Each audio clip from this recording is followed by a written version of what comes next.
So first off, I'd like to thank everyone for attending tonight. This is the webinar of Inside with the Insiders webinar on the new era of medical tourism and hospitality. I appreciate hold on here, everyone. First off, I'd like to thank everyone for attending tonight. This is the webinar of Inside with the Insiders webinar on the new era of medical tourism and hospitality. I appreciate All right, sorry about that. Had a slight technological thing right there. But I would like to thank everyone again for being here for the Inside with the Insiders webinar on the new era of medical tourism and hospitality. I know that we have people from all over the world here attending, so thank you for whatever time time period is, or whatever time it is during the day or night. And if you're here on the East Coast, thank you for being here at 8 p.m.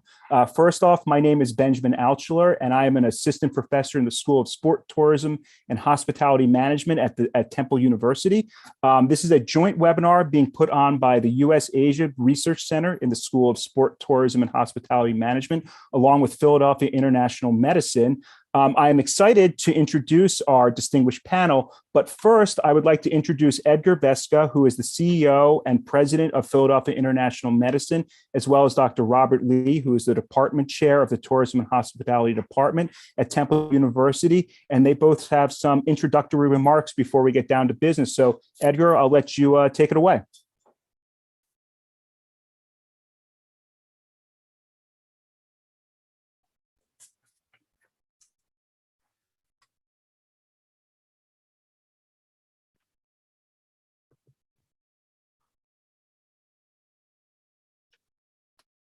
I think you may be muted, Edgar.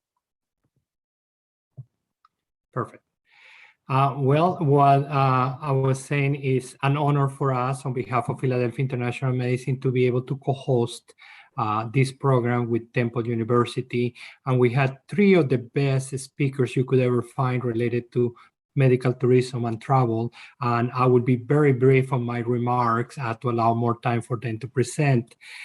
Philadelphia International Medicine is a cohort of about 10 different health systems in the area of Philadelphia that include Fox Chase Cancer Center, Jefferson Health, and Temple Health, amongst others. And our goal is to be able to facilitate the travel of all these people that are seeking the best quality care in the area of Philadelphia or the surrounding areas. We have been in operation for over 25 years. And one of the things that we're very proud of is that we are making a difference on people's life, and that's very important. When we're talking about international medical tourism, we have to always think about not only the difference that this is making to the patients and the families that are traveling to receive these treatments, but also to the local economy, as well as the different partnerships that are being built. When we had a patient coming, for example, to Philadelphia, these patients are hosted or are interacting with different community members, including taxi drivers, hotel personnel, the hospital on itself. Many of these families and patients go to buy groceries, they go to the pharmacy. So there's always a first line of contact, and tourism as a whole and the industry of hospitality is always showcased when we had all these visitors. In addition, these visitors may also want to go to the theater. They may rent a car, they may open a bank account, they may need a haircut. So the amount of industries that are being touched, not only when one person arrives, but also when somebody is here for a while to receive the medical care, is very important. So I wanted to share that as a point of initiation on this webinar, and let you know that Philadelphia is one of the best destinations, with over 100 universities and colleges in the areas, with over 7 medical schools, 24 nursing schools, and so many other health-related infrastructure. We're very proud and honored to be, in a sense, in the center of the Northeast of the United States. We are very close to the north, to New York, to the south, to Washington, D.C., to the east, to Atlantic City, and to the west, a lot of the great farming and industries that surround the area. So I do encourage any of you that had the opportunity to visit Philadelphia to please come and visit, and also give us a call and let us know if we can be of any support. With that said, welcome again to this wonderful seminar that promises to be one of the best three offerings. This is going to be a series of three different offerings. So once again, thank you. Thank you very much, Edgar. Dr. Lee? Thank you. Thank you. Good evening, or good morning, or good afternoon, depending on where you are. It is our great honor and privilege to host this webinar series, co-hosted by the Temple's U.S. Asia Center for Tourism Hospitality Research and Philadelphia International Medicine. Temple's U.S. Asia Center for Tourism Hospitality Research is committed to conducting impactful research that links different disciplines, connect academics and the practitioners, and builds bridges between the East and West. Our Department of Tourism Hospitality Management is globally recognized as a preeminent institution for innovative research and education. The department is home to 5 degree programs. We have 2 bachelor degrees programs, one in tourism hospitality management and a brand new program in event and entertainment management. We also proudly offer 2 master programs, one in hospitality management and an online master's program in travel and tourism, which Dr. Ben Altschuler is the director. In conjunction with the Fox School of Business, we also offer one of the few PhD degrees in business administration with a concentration in tourism and sports, accredited by AACSB. The COVID-19 pandemic is not only a health pandemic, but also has brought huge challenges to the global tourism economy. Here at Temple, as tourism and hospitality educators, we position ourselves as experienced engineers. And we believe that tourism and the medical field can and should work together to improve human well-being and deal with this global pandemic. And one important way for us to accomplish this is through helping folks to travel to another place for medical care and helping health providers to design and deliver better experiences to their patients. Respectively, we call that medical tourism and medical hospitality. And we are very proud to work with PIM and present this webinar series. As Edgar mentioned, we have an amazing group of speakers tonight, and we're truly grateful for their participation. I look forward to a productive and inspiring discussion. Thank you so much. Thank you, Dr. Lee. So before I introduce our panel, I just want to explain. So this is a webinar format. I don't know if people have attended a Zoom webinar before, but in terms of question and answer, and we will get to that with the last 15 or 20 minutes of this webinar tonight, there is a section within what, as an attendee, that you should see where you can actually put down questions, and then we can view those questions at the end of the panel and go through those and answer as many of those as possible. So please, as you listen to our panel and hear what they have to speak about, please make sure to put those questions down, and we will try to answer those, as many of those as we can at the end of the panel. So with that being said, I'm going to introduce our distinguished panel, and they are incredibly distinguished. So I need to read off of my notes to make sure that I hit on all the different things that they have accomplished throughout their careers. So I would first like to start with Dr. Maria Cecilia Aponte, who is currently the International Accounts Manager at the Panama Clinic. Dr. Aponte is a physician who specializes in health services, marketing, and management with 15 years of experience. She has held leadership, management, and advisory roles in the pharmaceutical industry, the health insurance industry, as well as service delivery. She currently leads the international department of the Panama Clinic and positioning of Panama in the international scope with the city's Chamber of Commerce. Her international experience covers an incredible array of different countries, such as the USA, Mexico, Panama, Salvador, Costa Rica, and I'm just choosing because there's like 1,000 of them, Chile, one of my favorite countries, Peru, Aruba, Germany, Panama, you name it, she has done work there. So Dr. Aponte, thank you so much for being here today, or tonight, I should say, with us. No, thank you for inviting me.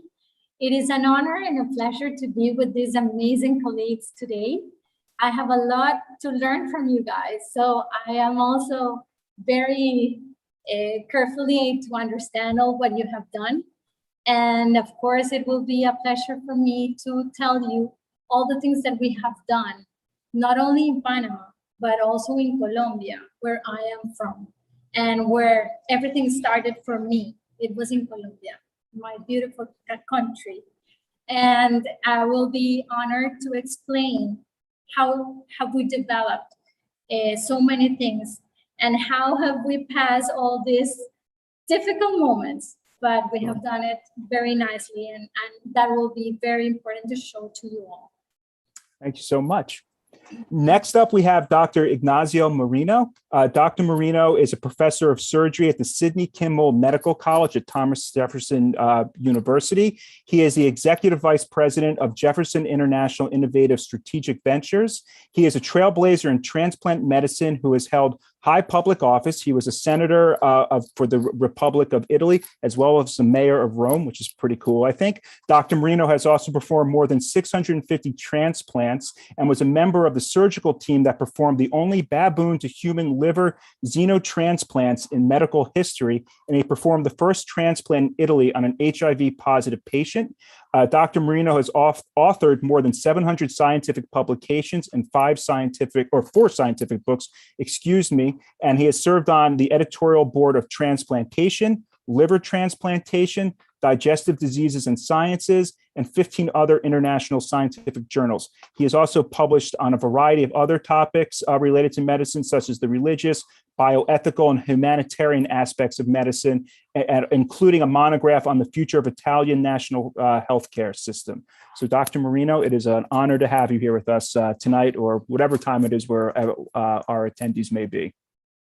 Benjamin, thank you very much for this nice presentation. I'm very happy to be here with all of you and discuss what has been a couple of very difficult years in healthcare. And I really would like to tell about the difficult decisions that we had to take in a place like Thomas Jefferson University. Thomas Jefferson University, for the people that are listening to us from other areas of the world, is now a huge university with 18 hospitals, 45,000 employees. And we are proud that we took care of the largest number of COVID patients during the last 2 years. But this was really difficult and challenging from many, many points of view. And I'm really happy that I have an opportunity to discuss what happened and my vision for the future. And I don't live too far from Thomas Jefferson University. And I do remember in the beginning of the pandemic running by there and seeing what was going on. It was quite incredible. So again, thank you for being here. And our third panelist is Bonnie Grant, who is currently the executive director of PHL Life Sciences. Bonnie joined the Philadelphia Convention and Visitors Bureau in April of 2008 and is responsible for marketing the greater Philadelphia area, which is ranked as one of the largest life science sectors in the country. Bonnie is a former deputy city representative under the administrations of mayors Edward Rendell and John F. Street, and has also served as a director of communication and spokesperson for the Greater Philadelphia Urban Affairs Coalition, the Philadelphia Eagles, my favorite football team, and Chestnut Hill College. She is a past president of the Philadelphia Public Relations Association and was inducted into its Hall of Fame in 2018. She serves on the boards of the Japan American Society of Greater Philadelphia and iPraxis, which promotes middle school STEM education, as well as Hospitality Corporate Council and Broad Street Ministries. Other service includes the National Board of Healthcare Convention Exhibitors Association and on the board of the Greater Philadelphia chapter of PCMA. She holds a BFA from Tyler School of Art and a master's in journalism from Temple University. So Bonnie, it's great to have you. And I know you're coming in from Las Vegas. I think you're muted, Bonnie. I am joining you from Las Vegas, and we're hoping what happens here does not stay here. We want to bring business, meetings business, and convention business home for Philadelphia. But I am very humbled and honored to be in the company of this esteemed panel. And one of the benefits of my job is really interacting with, the best resources in this country as far as medical. So PHL Life Sciences is a division of the Philadelphia Convention and Visitors Bureau. We have 3 business development divisions, including PHL Diversity and PHL Sports. But we concentrate on life sciences because of all the assets that Edgar had mentioned earlier with 7 medical schools, 24 nursing schools, colleges, universities. And we are a city, as most of you know, of medical first, which the first hospital, Children's Hospital, the first biomedical research organization, which is the Wistar Institute, very big in vaccine development, the first medical library, the first college of pharmacy. So I love to tell our customers that this is a convention and meeting destination that is an educational destination. We are a city of history. We are a city of medical history, and we continue to make history with all of the breakthrough research and therapies, recently nicknamed Silicon Valley a couple of years ago. And we do consistently rank in the top 7 of life sciences hubs in the country. And, I'm very pleased to promote Philadelphia. That's what I've always done. But in this area, I feel almost like a beat reporter in medicine and life sciences, so that I can tell our customers our narrative that makes Philadelphia so special. And what it does for them is it helps them build attendance, raise awareness of their discipline, raise awareness for their convention, connects them with world-class speakers in Philadelphia and our world-class institutions like Thomas Jefferson University. And when the pandemic hit, we were at a place where 40% of our meetings were related to medical and life sciences meetings. When the pandemic hit, the hospitality industry got slammed, meetings canceled. I don't have to tell any of you the story of what happened during the pandemic. But what we did, we had this advisory board in place. And I'm very pleased to say that Edgar serves on our advisory board. We had this advisory board of esteemed leaders, very smart people that we could pull from. And we pulled people most experienced in public health, vaccine development, advocacy, mental health, to lead us through the pandemic. We didn't know, we are not in the medical profession. We are hospitality. We bring conventions and meetings to Philadelphia to employ 276,000 people in the region in hospitality. And the economic impact that also Edgar mentioned is huge. An 18,000 person citywide convention can have a $40 million economic impact on our city with the spend and the restaurants and the cabs. I'm talking everything hospitality. So we pulled them to advise us. We also have a nursing leadership committee made up of chief nursing officers and education, higher education nursing deans and home health care executives. And we pulled them as well. And we engaged Dr. David Nash from Thomas Jefferson University to be our chief health advisor and spokesperson to our customers, just to help us understand and interpret everything that was happening during the pandemic. So here we are. I'm back at my first in-person big meeting in a long, long time. And we are wearing masks. There are COVID protocols, but everybody's having a good time. Thank you. Thank you for including me. No, it is our pleasure, Bonnie. So to get started, we have this incredible panel here, each with some really interesting perspectives on the industry. So I thought it'd be interesting to start, and we'll start with you, Dr. Aponte, just to really talk about what your position at the Panama Clinic looks like, what's its relationship with medical tourism and medical hospitality. So if you could just take 2 or 3 minutes to kind of give us a kind of a rundown or a summary of that, I think that'd be a great way to start. Okay, well, as I pointed out, everything started in Colombia, where I was born. And during 7 years, I had the opportunity to show my country to the world. And then showed Cali, which is my city of origin, to the world too. So Colombia has a lot of potential. A lot of patients go permanently to my country. And I had to visit the different international divisions of the different hospitals in order to make sure that everything was perfectly in place to receive the patients. This is important because you can damage a country or a hospital if you don't do it correctly. That is why you have to pay attention on details in order to make sure that everything goes perfectly well. I then came to Panama, to this beautiful institution called the Panama Clinic. This is a newborn institution, so whenever I develop in the seminar, the webinar, I will be able to let you know how hard it was, because it was born in January 2020. Oh. And in March 2020, everything was closed. Panama was one of the most strict countries in closure. So you can imagine how difficult it was. We were new in this country. We didn't know anybody.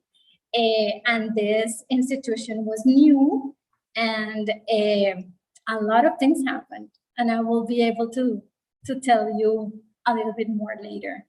Okay. Thank you so much, Dr. Aponte. Dr. Marino, similar question. Looking at your position with Thomas Jefferson University, what is your job like, and how does it link with the world of medical tourism and medical hospitality? Well, by training, I'm a liver transplant surgeon, and I was lucky enough to be accepted many years ago in the team of Dr. Starzl.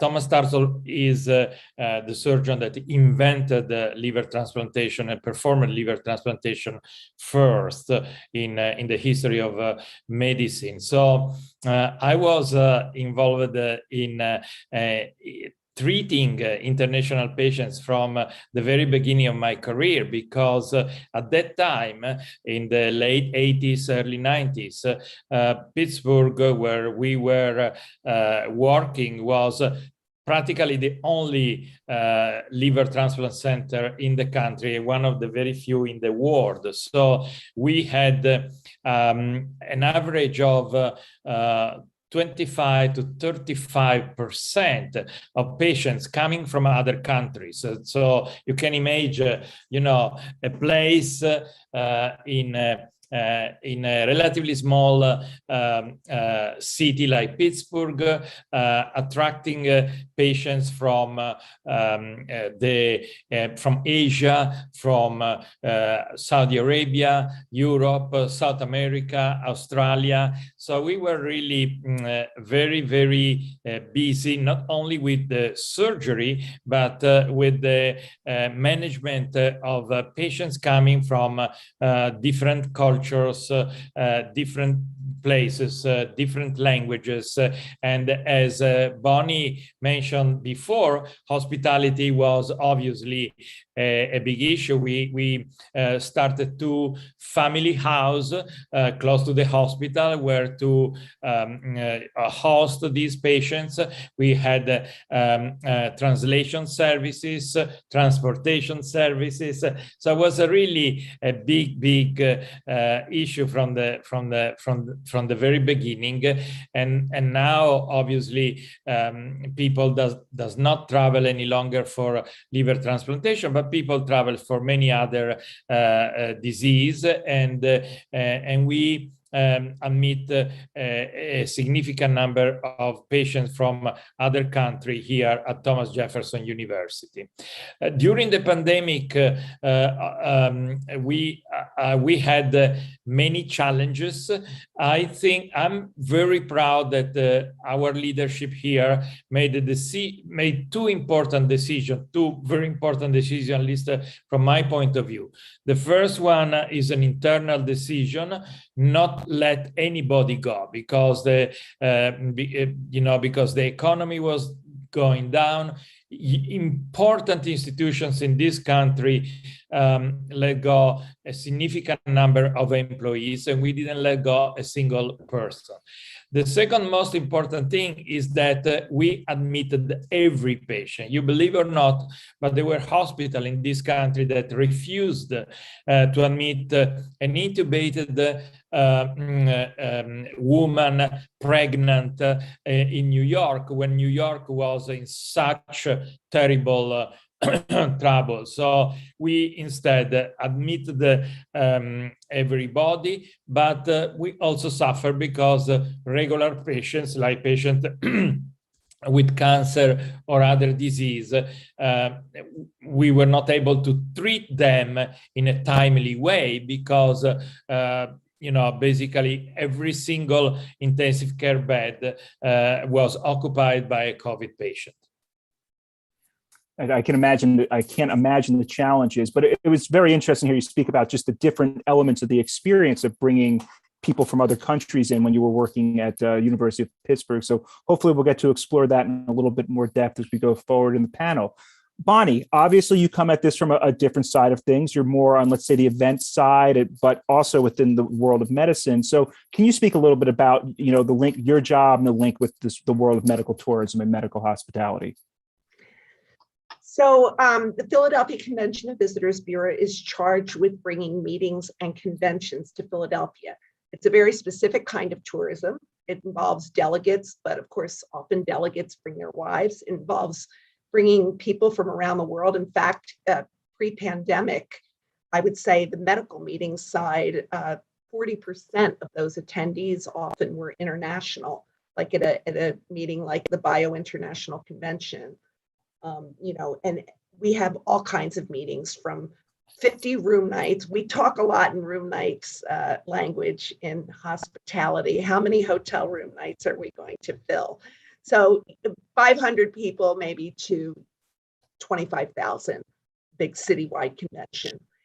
The Pennsylvania Convention Center was built in 1993. And we, Mayor Rendell at the time, we were determined to become a convention destination. You have other kinds of tourism. You have leisure tourism. So if you, as a doctor, are coming to Philadelphia with your family and you're going to see the sites, the Liberty Bell and historical sites, you'll have a resource in Visit Philadelphia for leisure tourism. If you're coming with your professional association, the American Academy of Neurology or American Academy of Pediatrics, or any professional society like that, you are going to come to Philadelphia. You have organizers that are arranging your meeting. We have a sales team at the Convention and Visitors Bureau with whom I work.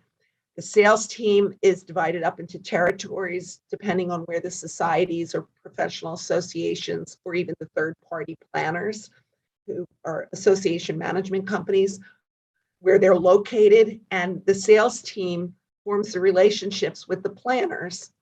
And then we have the services team. So once that meeting is booked and we successfully sell Philadelphia as a destination, which might be for the larger conventions several years out, we are booking into the 2030s already, believe it or not.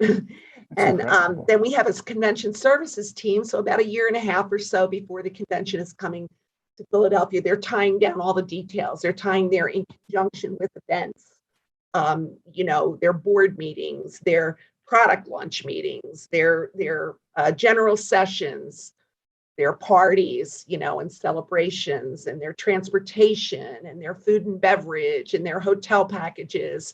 And that's what our services team walks them through that. I work with however the client would like me to work with, often in communications. They might have a press room of one person and a booth, or they might have an elaborate press room with 50 people running it and international press and press conferences every half hour or so, announcing breakthroughs in their meetings and announcements. We have two big associations, medical associations, and I'm focusing on medical because that's what I do. We have two big associations in Philadelphia. The American Association for Cancer Research is headquartered here in Philadelphia. They have huge meetings. They were last here in 2015. We have the American College of Physicians, which is located in Center City, Philadelphia. We have a lot of association management companies. Many of them are in New Jersey, things like Tally Management, who managed the papal visit in Philadelphia in 2015. Genetti, which handles a lot of nursing meetings and other meetings, association headquarters. So we work with all of those clients to bring the customer here because that is what we are charged to do.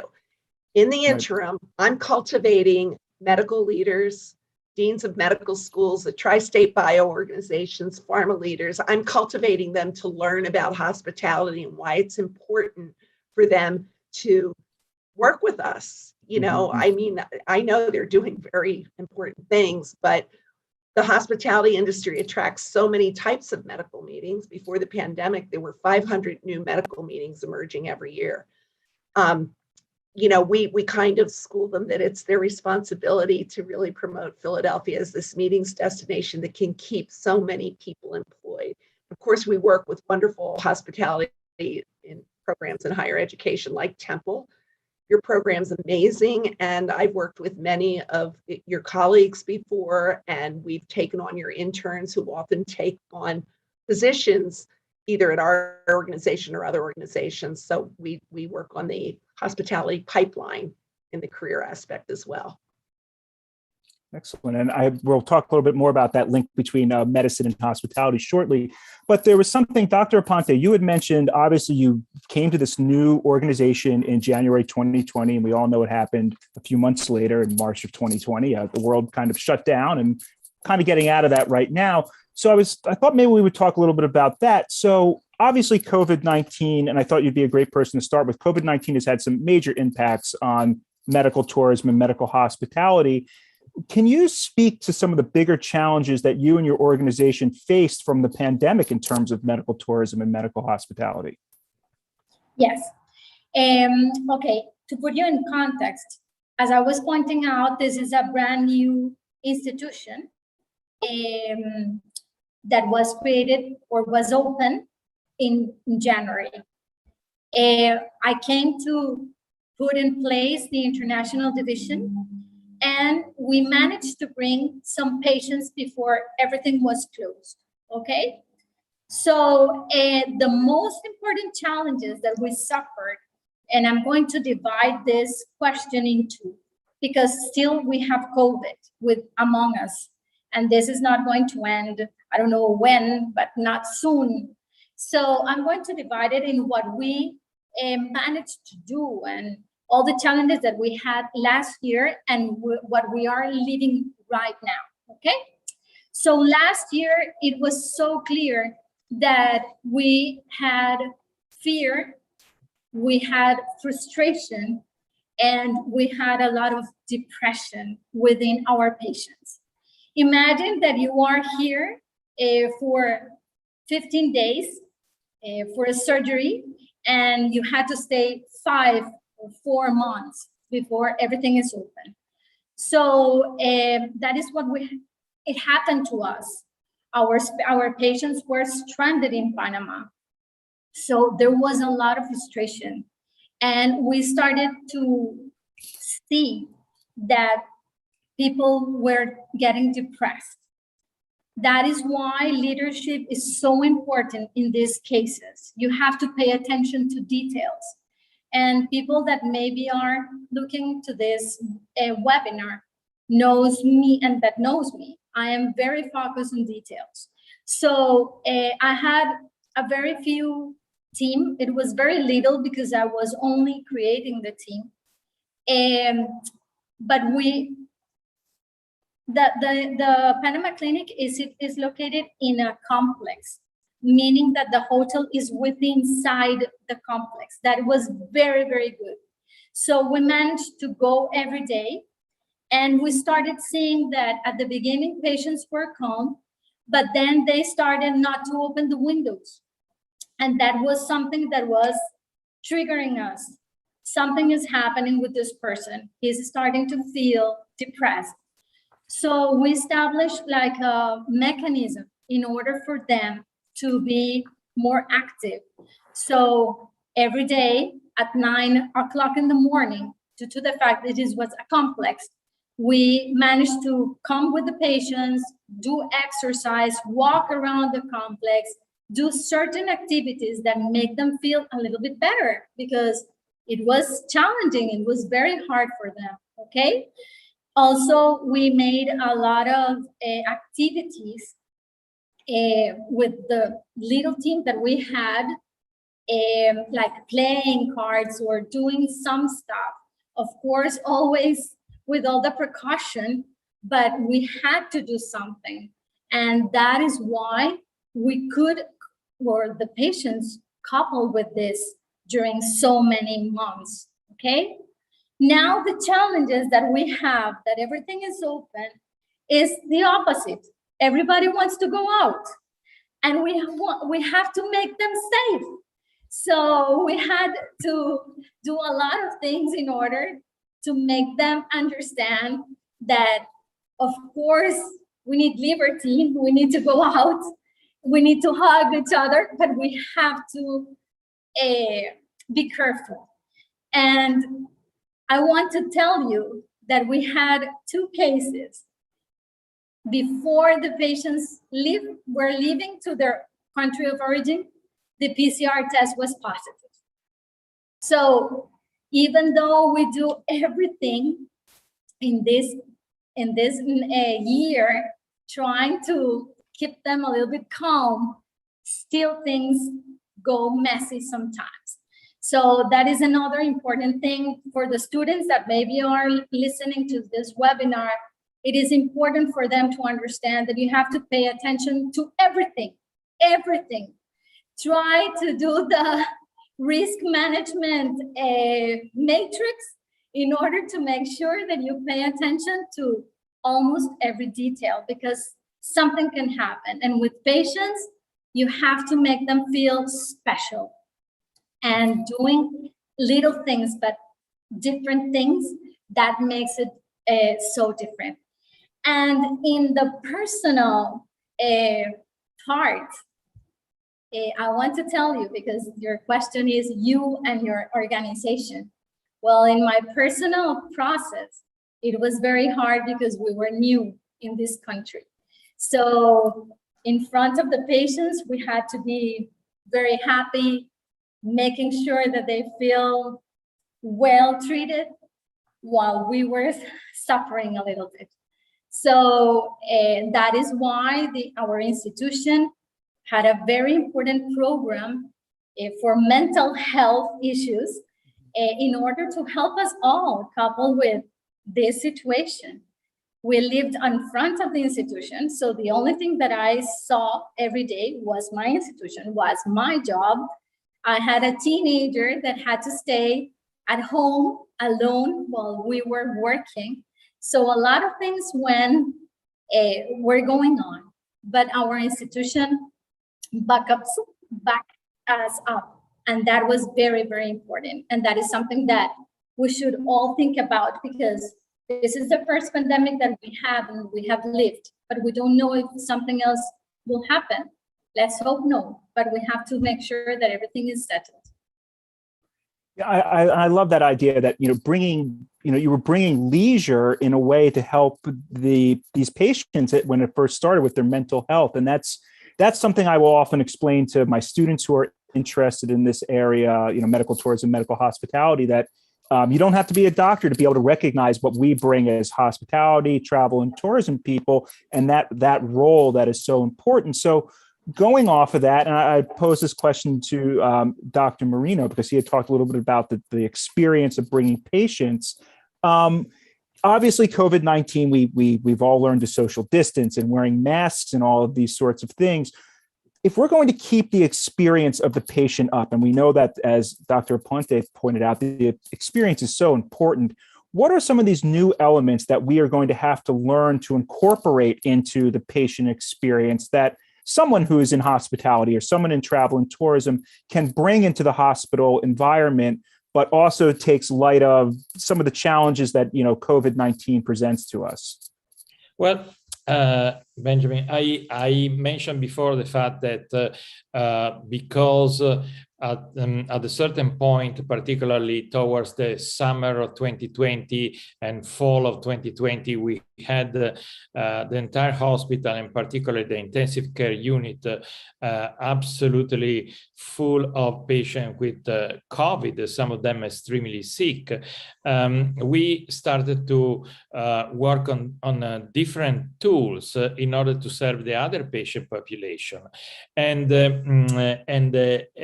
we did that with a system that we call Jeff Connect.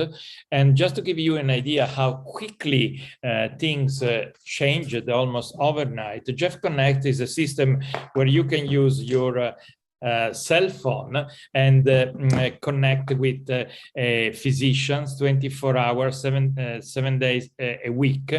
And we thought before COVID that this should be something on which we need to work to make things easier. For example, for a patient that does not have a very serious disease, or a patient that had surgery and doesn't feel well, and there is maybe no need for that patient to come back to the hospital. Well, just to give you a figure how things changed, before the COVID pandemic, we had about 70 to 80 visits through this system, Jeff Connect. All of a sudden, a couple of weeks after the start of pandemic, our number of Jeff Connect patients were up to 2,000 per day. Wow. So everybody that was involved, I never did this kind of teleworking before, but I gladly took a quick course, and I was examining patients through Jeff Connect. So this is a big change. Another thing that being a university, I would like to quickly share my screen. Being a university, we also try to learn lessons, and we developed with scientists at Princeton a new device, basically like an Apple Watch, but different from an Apple Watch because is capable to collect biometric information like the oxygenation of a patient's blood pressure, electricity on the skin of the patient, the body temperature, and with the artificial intelligence, and we educated an engine, and we were able to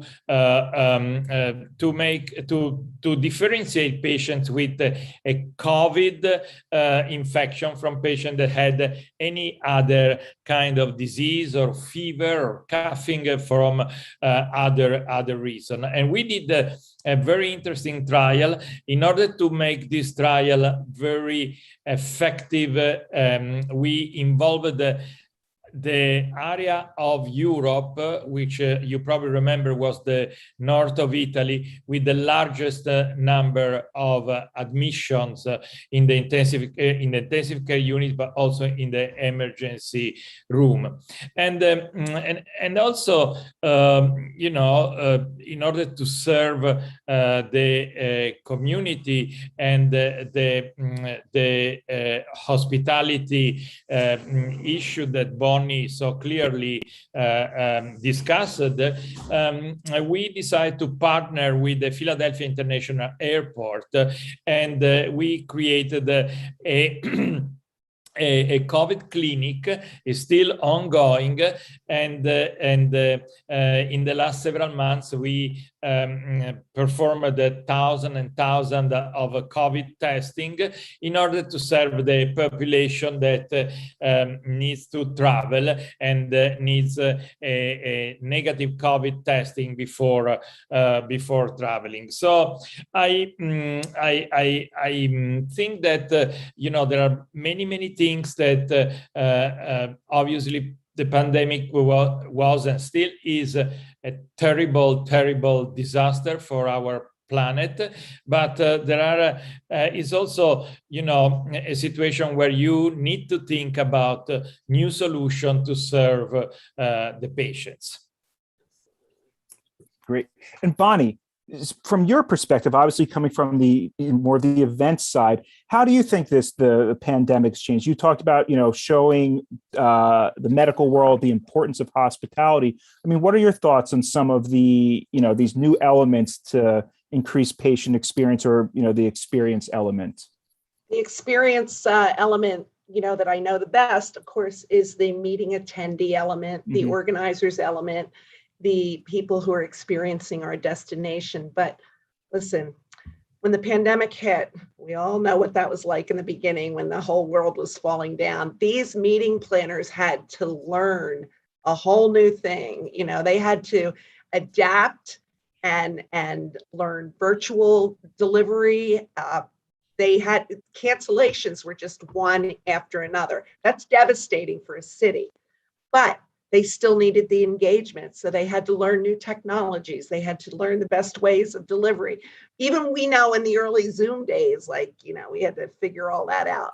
So they adapted. And then, you know, things were evolving a little better. Then what happened with medical meetings is people had an option to attend virtually. Physicians didn't have to leave their office for so many days. You know, they could get clinical information from a meeting and presentations, and organizations could engage big speakers, you know, and deliver that, you know, deliver their keynote virtually. So it was scary for the meetings industry, for the convention industry. Our organization, a marketing and branding organization, lives on hotel tax. So it financially affected us, and we did have to right size, and we lost some good people. And then we had to find our way back because business did start to return. They were booking for the future. We believe that the virtual component of meetings will remain for a while, and then maybe even remain longer as a complement, but not as a replacement.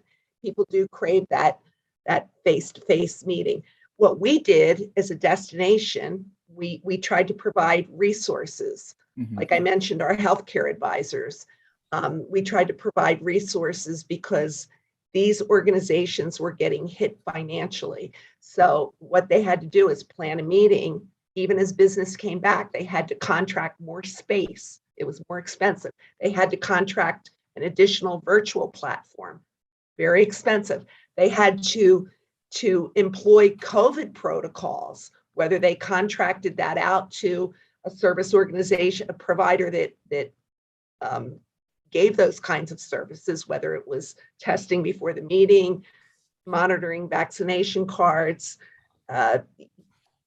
providing vaccines, even, you know, enforcing masking, following the mandates of whatever destination they were at.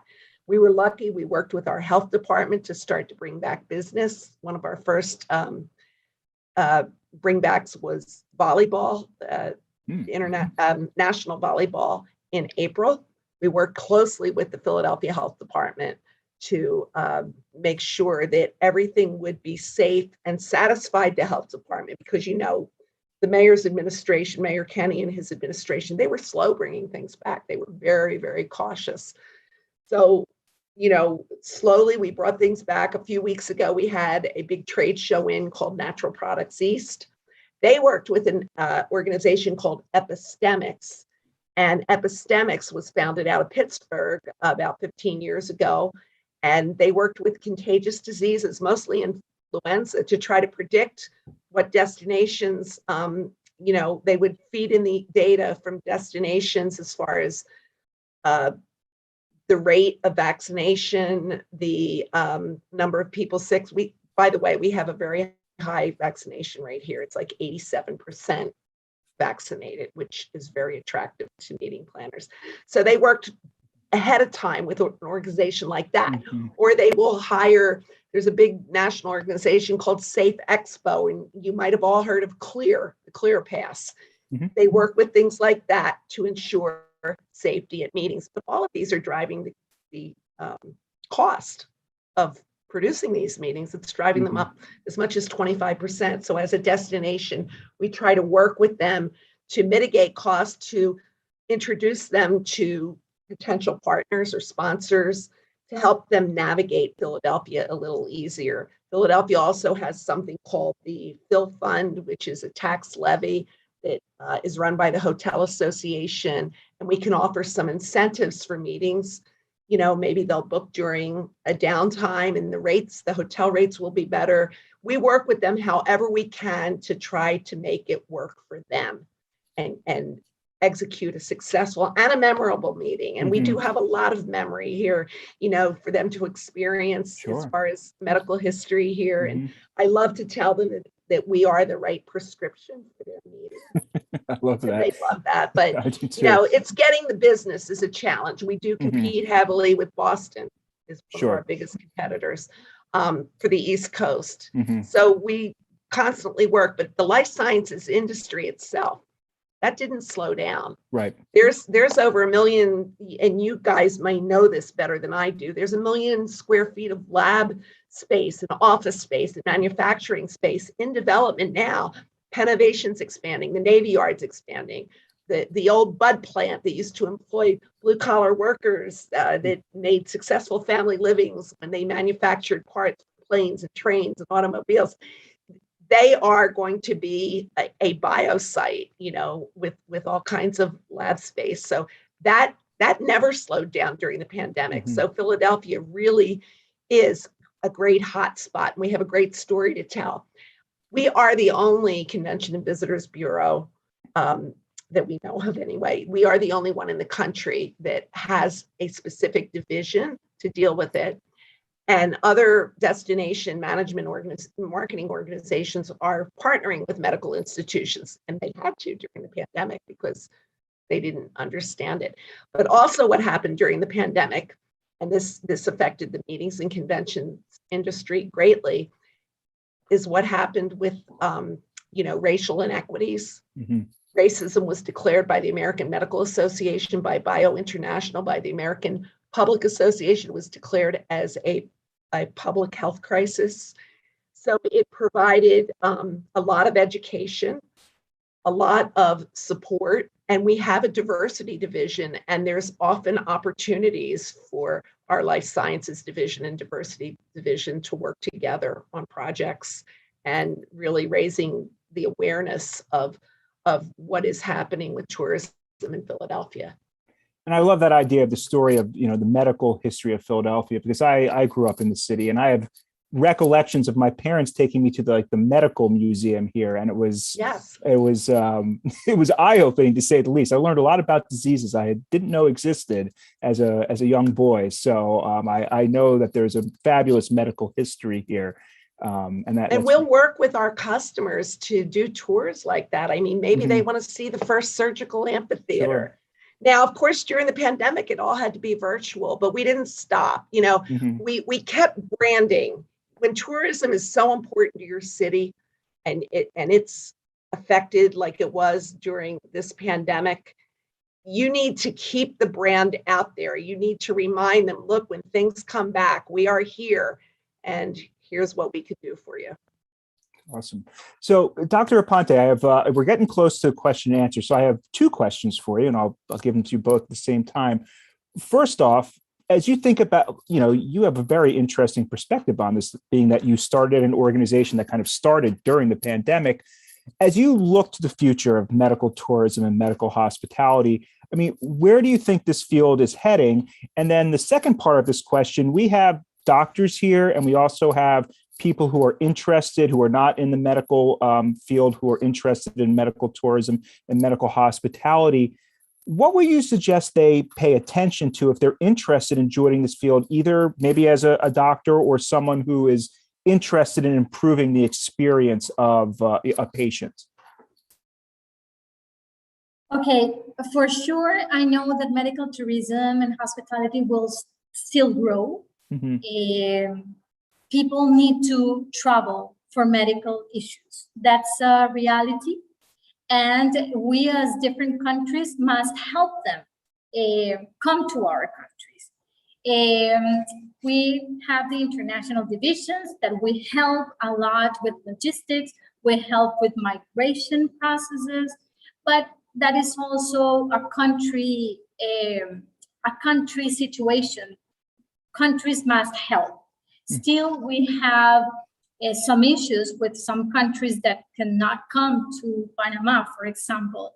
They had to have a visa. So we are working very hard with migration authorities that have been incredible in order to make sure that they help a little bit in these patients.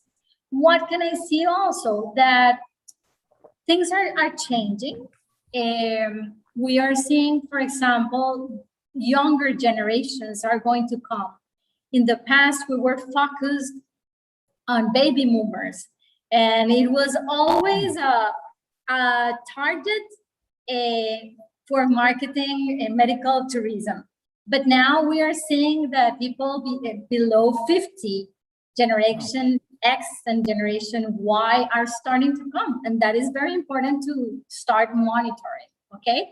The second thing that I see is that technology has changed us all, and is not only for medical purposes, but also for traveling purposes. It makes it more efficient. It makes it easier. So things will continue in that direction too. I also feel that globalization and geopolitical changes are coming through. Still, people from very high or very important countries, or higher countries, are still looking for other countries to go and do medical tourism, because it's very high cost in their countries. And still other countries like us, that we are developing countries, are looking for other countries in order for them to give us a better healthcare. So those things are still going to happen. And also I can see that there will be economical trends also that are going to be affecting the whole process, okay? And for the second question that you asked me, I can tell your students from the bottom of my heart that if you want to continue in this business, you really have to feel the need of the other. It's the only way that you truly will understand how difficult it is when you are ill and have to travel to another country. You don't go to hospitals because you feel great. Oh no, I'm very happy to go to. No, you go to hospitals because you're not feeling good.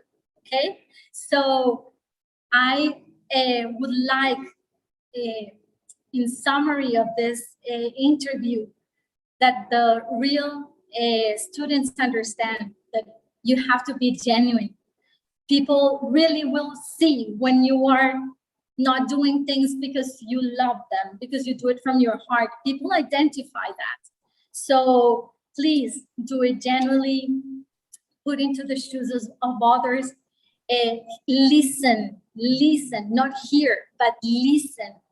Now with the pandemic, it's so important to listen to the people.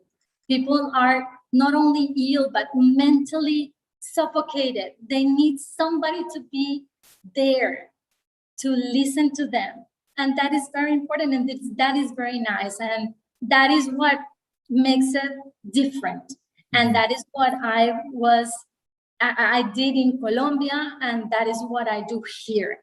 Train my people in order to make sure that they really feel the pain of the other. When you do that, you will succeed. That is my summary. I love that answer. Feel the pain. I think that is, I mean, coming from a family of doctors, I know that was something that they were always excellent at. So I think that's a wonderful sentiment. Dr. Marino, what are your thoughts kind of on the future of this industry?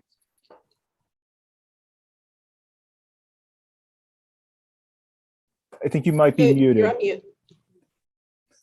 I think you are on mute is probably the most told right. thing during the last 2 years. Right.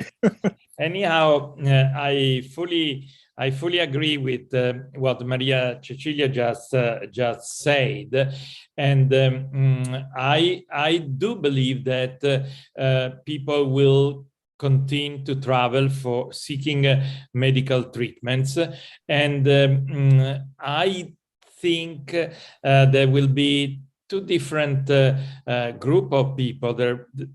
Somebody will look for the best possible care for his or her disease in the world, and so if in any place they will have a new clinical trials that is very promising for a cancer treatment, people will try to get to that place in order to, in the hope of saving his or her life. On the other hand, as Maria Cecilia said before, there is a new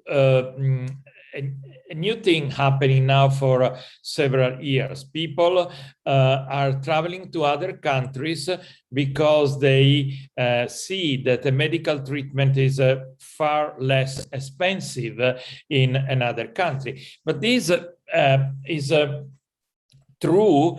On the other hand, we need to find a way, and we need to work all together to face the risk of that, because obviously, probably some treatment in this continent and in Europe are too expensive, but going to countries where you do not have any way to be sure about the quality of the treatment that the patient receive could be a great risk.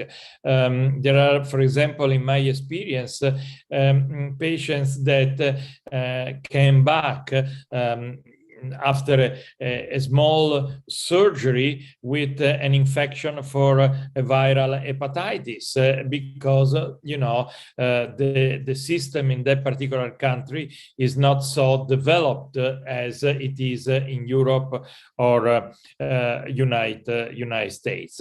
The thing that I'm worried a little bit about is, even if I'm a big fan of technology, is the use, like we are doing tonight, of technology to meet. Because, I think it's great, is fantastic that we have technology. Think about this pandemic happening in the 80s with no Zoom, no computer. I mean, it would have been, I cannot even imagine how it could have been. But on the other hand, if I tell you or Bonnie or Maria that I can learn more by physically examining a patient and put my hand on the abdomen of a patient, and I can learn more about her or his liver condition just with my hand, instead of looking carefully at an MRI or a CT scan, I would be lying.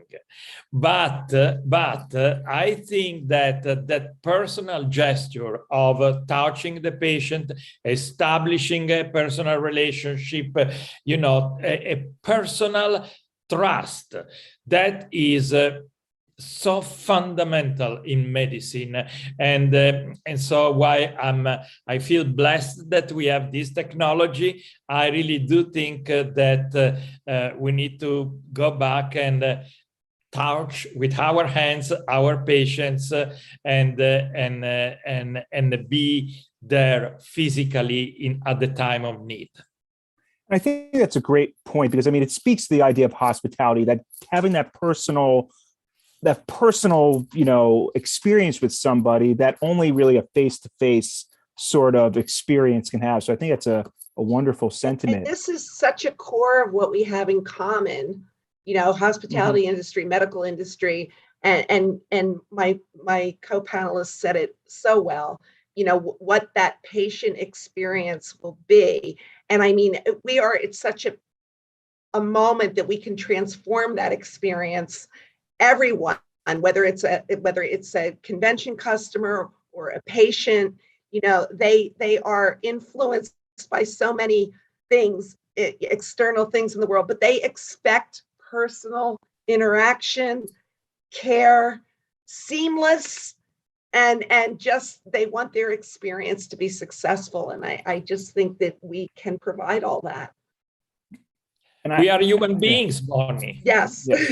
Yes, I 100% agree. And so it is 9:05. I wanted to make sure that we got to hear as much as possible from the panelists, but I do want to open it up. We have about 10 minutes left. I do want to open it up for some questions. I know that we had 2 questions in the Q&A. Dr. Aponte very nicely already answered one of those, but there was another question that was asking what types of technology do institutions in a sense, what type of technologies do medical institutions use to continue the medical attention to international patients during the COVID-19 lockdown? So I think it's asking patients who are maybe international and are not on the, I think I'm translating that correctly, but more about the technologies that institutions use to provide medical attention to international patients during the COVID-19 lockdown.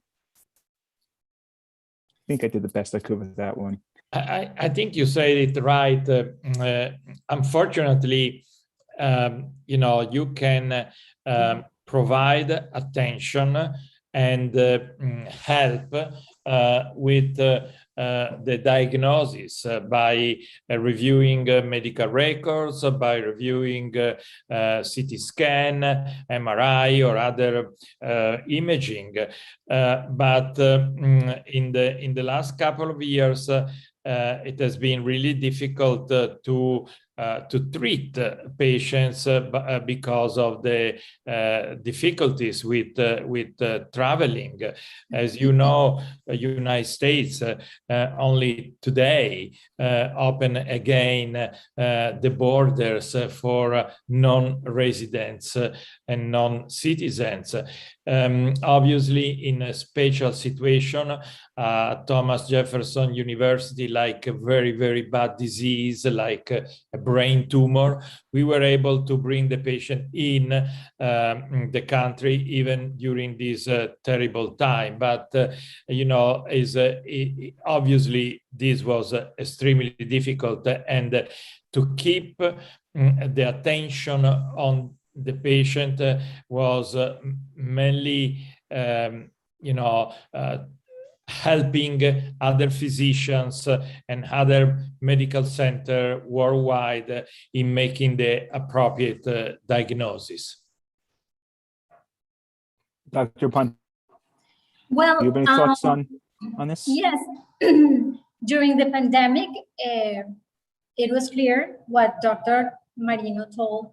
We needed to do this through technology to attend the patients. But for example, for the international patients that we had here, we had the opportunity to interact directly with them. There is something that I would like to point out, and I think that you all agree, is that beyond technology, as mentioned, we are completely human. And during the pandemic, all these feelings came out. It was so clear, and things that maybe the people didn't want to show, they were exposed. And we still see the exposure of the feelings of all these things that I have mentioned: frustration, I lost this, I lost my parents, I lost. There is a lot of these feelings coming out. And this is nothing to do with technology.